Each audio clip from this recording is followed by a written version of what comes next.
Bizda konkurslarimiz davom etadi. Biz bugungi juma kungi g'oliblarimizni aniqlab oldik. Keyingi juma kuni biz g'olibni kommentariyda aniqlamoqchimiz. Xo'p, keyingi juma kuni ikkita dazmol bilan bitta tifal o'ynaymiz. Unga qo'shimchasiga 1 kilo rossiyskiy shokolad va 500 ming so'mgacha olgan mahsulotlariga g'olibimizga 50% chegirma qilib beramiz. Bu chegirma skidkali narsalarimizga amal qiladi. Misol uchun 30 ming so'mlik shokoladlarimiz 50% skidkada 15 ming so'mga tushadi. Chernogolovka suvimiz 6,5 ming emas, 3250 so'mga tushadi.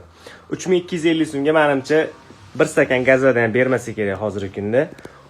Bu narsalarimiz sizga balki ro'zg'oringizga kerak bo'lmasligi mumkin, lekin aniq bilaman qaysidir tanishingizga shu narsalar zarur. Biz orqali biz sababchi bo'lib o'sha tanishingizni Ramazon oylarida xursand qilishingiz mumkin.